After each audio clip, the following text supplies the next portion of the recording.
नमस्कार। पिछले कुछ दिनों में दक्षिण एशिया में काफ़ी उथल-पुथल मची है ना? जी बिल्कुल। पहले दिल्ली में वो धमाका, फिर इस्लामाबाद में। माहौल काफ़ी तनावपूर्ण हो गया है। हाँ, पहले दिल्ली में लाल किले के पास एक धमाका हुआ और उसके फ़ौरन बाद ही इस्लामाबाद में कोर्ट परिसर में इसने मतलब कई गंभीर सवाल खड़े कर दिए हैं। तो सही बात है। आज हम जिस सामग्री पर गौर कर रहे हैं, वो एक यूट्यूब चैनल है स्ट्रॉन्ग इंडियन आईएनआई वॉइस। उसके एक वीडियो का विश्लेषण है। इसमें इन दोनों धमाकों, उनके पीछे की जो संभावित कड़ियां हो सकती हैं और जो अलग-अलग किरदार हैं, उनकी क्या भूमिका हो सकती है, इस पर काफ़ी विस्तार से बात की जी गई। अच्छा। तो ये एक एनालिसिस है बेसिकली। जी। तो चलिए इस जानकारी को थोड़ा परत दर परत खोलते हैं और समझने की कोशिश करते हैं कि आखिर चल क्या रहा है। क्योंकि चीजें जैसी दिख रही हैं, शायद उतनी सीधी हैं नहीं। बिल्कुल, अक्सर ऐसा ही होता है इन मामलों में। तो सबसे पहले दिल्ली की बात करते हैं। लाल किले के पास गाड़ी में धमाका होता है। प्रधानमंत्री मोदी का बयान भी आया कि दोषियों को बख्शा नहीं जाएगा। ये तो खैर अपेक्षित था। हाँ, ये तो स्टैंडर्ड प्रतिक्रिया होती है ऐसी घटनाओं के बाद। लेकिन इस विश्लेषण में एक दिलचस्प बात सामने आ रही है, वो ये कि इस धमाके से ठीक पहले भारतीय एजेंसियों ने कश्मीर में एक बड़ी कार्रवाई की थी। अच्छा। हाँ, बताया गया है कि कोई 65 से ज्यादा ठिकानों पर छापे मारे गए थे और उन्हीं छापों से फरीदाबाद में एक बहुत बड़ी साजिश का पता चला। ओ फरीदाबाद वाली बात, हाँ हाँ, मैंने सुना इसके बारे में, काफी विस्फोटक मिला था शायद। हाँ, ये बहुत चौंकाने वाली जानकारी थी कि फरीदाबाद से करीब 2900 किलो विस्फोटक मिला। 2900 किलो, बाप रे। जी, और निशाना दिल्ली ही था।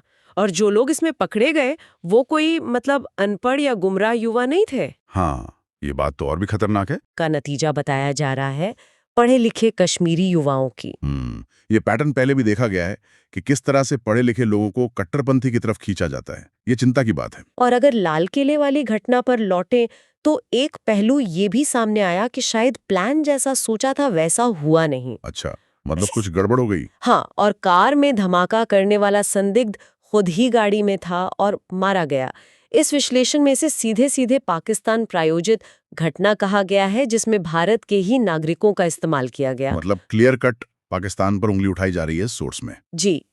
फिर जैसे ही दिल्ली की खबर फैली, कुछ ही घंटों में पाकिस्तान की राजधानी इस्लामाबाद से खबर आती है। हाँ, कोर्ट कॉम्प्लेक्स वाला ब्लास्ट। बिल्कुल, वहां एक बड़ा धमाका हुआ, 12 लोगों की मौत हुई, 36 घायल हुए। काफी बड़ा इंसिडेंट था और पाकिस्तान का रिएक्शन क्या था? कि ये भारत ने करवाया है। यहीं पर मामला थोड़ा पेचीदा हो जाता है, खासकर अगर हम भारत के रवैये को देखें। हाँ, क्या मतलब? देखिए, दिल्ली में इतना बड़ा धमाका हुआ, लेकिन भारत सरकार ने और मीडिया ने भी, अगर आपने ध्यान दिया हो, इसे तुरंत आतंकी हमला या टेरर अटैक नहीं कहा। हाँ, ये बात सही है। ब्लास्ट या धमाका शब्द ज्यादा इस्तेमाल हो रहा था, टेरर शब्द से बचा जा रहा था। जी। इसके पीछे एक सोची समझी रणनीति दिखती है, जिसका जिक्र इस विश्लेषण में भी है। क्या रणनीति हो सकती है इसके पीछे? देखिए, भारत पर एक तरह का दबाव था कि वो ऑपरेशन सिंदूर, जो पाकिस्तान के खिलाफ पहले की कथित गुप्त कार्रवाइयों का कोडनेम माना जाता है, हाँ। उसे फिर से शुरू करें। भारत पहले ही ये कह चुका था कि अगर कोई आतंकी हमला होता है तो उसे पाकिस्तान की तरफ से एक्ट ऑफ वॉर माना जाएगा और जाहिर है जवाबी कार्रवाई होगी। अच्छा। तो अगर दिल्ली की घटना को भारत आधिकारिक तौर पर आतंकी हमला मान लेता, तो फिर वो अपनी ही घोषित नीति के तहत एक्शन लेने के लिए एक तरह से मजबूर हो जाता।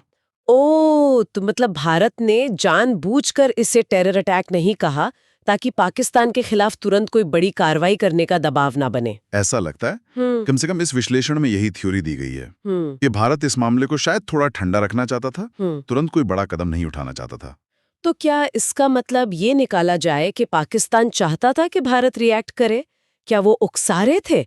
विश्लेषण में तो इस तरफ भी इशारा है। बिल्कुल, ये एक बहुत महत्वपूर्ण एंगल है इस विश्लेषण का। इसके अनुसार पाकिस्तानी सेना के भीतर शायद कुछ तत्व, कुछ लोग यही चाहते थे कि भारत उकसावे में आए, तनाव बढ़े या फिर खुदा ना खास्ता युद्ध जैसी स्थिति बन जाए। लेकिन क्यों? इससे उन्हें क्या फायदा? फायदा? देखिए, इतिहास गवाह है, जब जब भारत पाकिस्तान तनाव बढ़ता है, पाकिस्तानी सेना का कद, उनका बजट, देश की राजनीति में उनका दखल सब बढ़ जाता है। ये उनके लिए अपनी ताकत और अपना रुतबा बढ़ाने का एक मौका होता है। ये बात तो है। और देखिए ना, क्या संयोग है, हाल ही में पाकिस्तानी सेनेट ने एक बिल पास करके सेना प्रमुख जो हैं आसिम मुनीर, उन्हें और ज्यादा शक्तियां भी दी हैं। हाँ, ये खबर भी आई थी। तो एक थ्योरी जिस पर इस विश्लेषण में बात हुई है वो ये है कि हो सकता है दिल्ली का धमाका पाकिस्तानी सेना के किसी धड़े नहीं करवाया हो। आप कह रहे खुद करवाया हो? हाँ, ताकि भारत रिएक्ट करे और सेना को पाकिस्तान में अपनी पकड़ और मजबूत करने का बहाना मिल जाए। ये सुनने में थोड़ा अजीब जरूर लगता है, लेकिन इस थ्योरी पर भी विचार किया जा रहा है। वाकई ये तो काफी उलझी हुई बात है। लेकिन क्या ये मामला सिर्फ भारत और पाकिस्तान के बीच का ही है? क्योंकि इसी दौरान अफगानिस्तान की तरफ से भी कुछ हलचल हुई थी जिसका जिक्र है इस विश्लेषण में। हाँ, वो अफगानिस्तान वाला एंगल भी है। धमाकों से कुछ ही दिन पहले अफगानिस्तान के विदेश मंत्री आमिर खान मुत्तकी वो भारत के 7 दिन के दौरे पे थे। जी, और इस दौरे को लेकर भी कई कयास लगाए जा रहे हैं। विश्लेषण में जानकारों का मानना है कि ये सिर्फ एक सामान्य कूटनीतिक दौरा नहीं था। मतलब कुछ और भी था? हो सकता है शायद इसमें ऑपरेशन सिंदूर से हटकर पाकिस्तान पर दबाव बनाने के दूसरे तरीकों पर भी बात हुई हो। मतलब भविष्य में अफगानिस्तान के जरिए पाकिस्तान पर नकेल कसने की कोई योजना। ये सब अटकलें हैं, लेकिन टाइमिंग बहुत महत्वपूर्ण है। और यहीं पर पाकिस्तान के अंदर का विरोधाभास वो एकदम खुलकर सामने आ जाता है। कहां पर? देखिए, एक तरफ प्रधानमंत्री शहबाज शरीफ हैं जो इस्लामाबाद धमाके के लिए सीधा भारत को जिम्मेदार ठहरा रहे हैं। हाँ। और दूसरी तरफ उन्हीं की सरकार के रक्षा मंत्री ख्वाजा एम आसिफ वो खुलेआम कह रहे हैं कि ये हमला अफगानिस्तान ने करवाया है और ये एक्ट ऑफ वॉर है। ये बहुत बड़ा बयान है। मतलब एक ही सरकार के दो बड़े मंत्री दो अलग-अलग देशों पर उंगली उठा रहे हैं। ये तो कमाल है। और पाकिस्तानी रक्षा मंत्री तो यहाँ तक कह रहे हैं कि वो अफगानिस्तान पर जवाबी हमला कर सकते हैं। हाँ, और विश्लेषण में ये भी कहा गया है कि अफगानिस्तान के प्रति ये जो तल्खी है पाकिस्तान की, ये भारत द्वारा उनके विदेश मंत्री का स्वागत किए जाने के बाद और ज्यादा बढ़ी है। तो अब सवाल ये उठता है कि इस्लामाबाद धमाके के पीछे आखिर था कौन? ये सोर्स कई संभावनाएं बता रहा है। जी, क्या-क्या थ्योरीज हैं? पहली तो वही जो पाकिस्तान के प्रधानमंत्री कह रहे हैं कि भारत ने दिल्ली का बदला लिया। ठीक है। दूसरी जो पाकिस्तानी रक्षा मंत्री कह रहे हैं कि अफगानिस्तान ने किया और शायद भारत के कहने पर। और तीसरी, और ये सबसे ज्यादा चौंकाने वाली है, कि पाकिस्तानी सेना ने खुद ही करवाया हो। ये तीसरी वाली संभावना अगर इस पर थोड़ा और गौर करें, जो विश्लेषण में पाकिस्तानी विश्लेषकों के हवाले से भी कही गई है, तो इसके पीछे सेना के 2 मकसद हो सकते हैं। क्या? पहला, जैसा मैंने कहा, भारत के खिलाफ अपने ही देश में माहौल बनाना, जनता का ध्यान जो अंदरूनी समस्याएं हैं, महंगाई वगैरह, उनसे हटाकर एक बाहरी दुश्मन पर फोकस करना। हाँ, ये तो क्लासिक टैक्टिक है। बिल्कुल। और दूसरा, अपनी ताकत बढ़ाना, सेना प्रमुख के अधिकारों को और मजबूत करना, जो कि बिल पास होने से हुआ भी।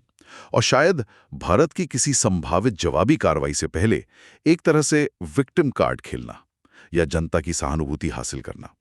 ये सब थ्योरीज है। मतलब हर थ्योरी के अपने अपने तर्क हैं। जी। और इस पूरे कंफ्यूजन में एक और मोड़ तब आया जब तहरीके तालिबान पाकिस्तान यानी टीटीपी, हाँ, पाकिस्तानी तालिबान, उन्होंने अचानक सामने आकर कहा कि इस्लामाबाद धमाका हमने किया है। हाँ, ये एक बिल्कुल अप्रत्याशित मोड़ था। टीटीपी ने जिम्मेदारी ली, लेकिन फिर कुछ ही घंटों में पलट गए, मुकर गए अपने बयान से। इसका क्या मतलब निकाला जाए? विश्लेषण में क्या कहा गया है? विश्लेषण में ये अटकल लगाई जा रही है कि शायद टीटीपी ने देखा कि भाई पाकिस्तानी रक्षा मंत्री तो अफगानिस्तान पर कुछ ज्यादा ही हमलावर हो रहे हैं, तो उन्होंने सोचा कि इस मामले से दूर ही रहा जाए तो बेहतर है। अच्छा। वो शायद इसे सीधे सीधे पाकिस्तान बनाम अफगानिस्तान की लड़ाई नहीं बनाना चाहते थे, इसलिए पीछे हट गए। ये भी एक संभावना है, कौन जाने सच क्या है। वाकई बहुत उलझा हुआ मामला है। अच्छा, अंतर्राष्ट्रीय प्रतिक्रियाओं पर भी नजर डालना जरूरी है ना? अमेरिका का क्या रुख रहा? हाँ, अमेरिका का रुख काफी दिलचस्प है और इस विश्लेषण में उसे पॉइंट आउट भी किया गया है। भारत में जो अमेरिकी राजदूत हैं, उन्होंने दिल्ली के घटना को क्या कहा? टेरेबल एक्सप्लोजन, मतलब एक भयानक धमाका। धमाका। ध्यान दीजिए, आतंकी हमला नहीं कहा।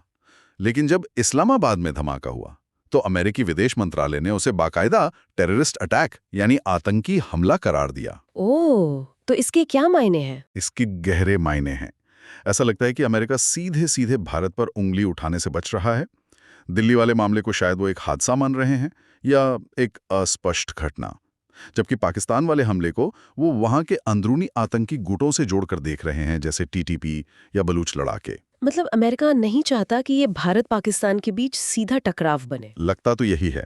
विश्लेषण में माना जा रहा है कि अमेरिका शायद भारत पाकिस्तान के बीच सीधी तनातनी बढ़ने से रोकना चाहता है और हो सकता है वो ट्रंप के समय जो सीज फायर हुआ था उसको बचाए रखने की कोशिश कर रहा हो। और ब्रिटेन ने तो ट्रैवल एडवाइजरी भी जारी कर दी है। जी हाँ, यूके ने भारत और पाकिस्तान दोनों के लिए चेतावनी जारी की है, अपने नागरिकों को सावधान रहने को कहा है।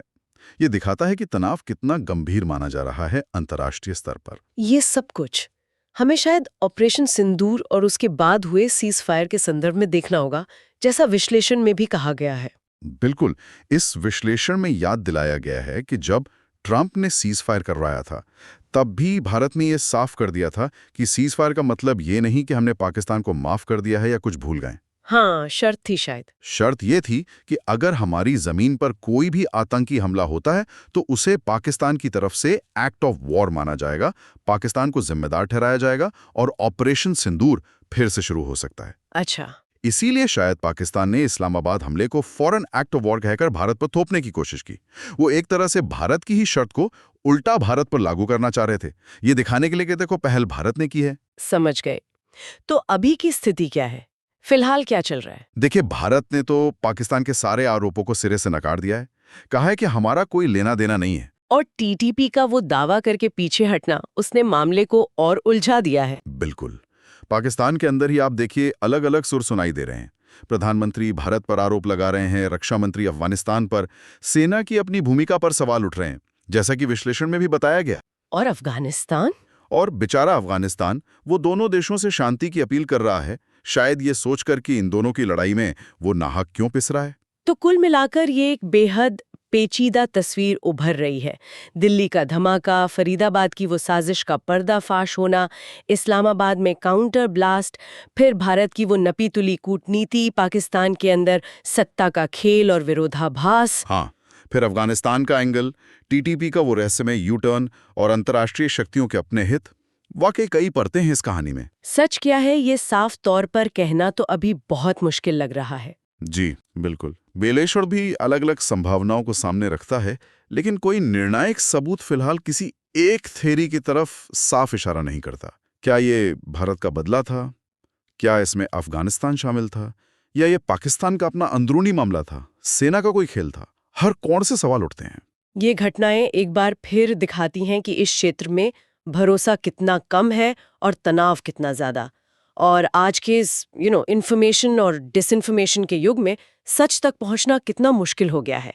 हर पक्ष अपना नैरेटिव घड़ रहा है। सही कहा। और अंत में एक सोचने वाली बात यह है, जो शायद हम सबको सोचनी चाहिए, कि जब देशों के बीच इस तरह की छाया लड़ाइयां चलती हैं, आरोप प्रत्यारोप होते हैं, रणनीतिक चालें चली जाती हैं, तो इसका असली असर किस पर पड़ता है? आम लोगों पर। हाँ, जमीन पर जो आम लोग रह रहे हैं, उनकी जिंदगियों पर, उनकी सुरक्षा पर इसका क्या प्रभाव होता है? क्या इस तरह के कभी ना खत्म होने वाले, लगने वाले टकरावों का कोई शांतिपूर्ण और स्थायी हल कभी निकल भी पाएगा? ये वो सवाल हैं जो शायद हमें सोचने पर मजबूर करता है। बिल्कुल, ये सवाल वाकई सोचने लायक है।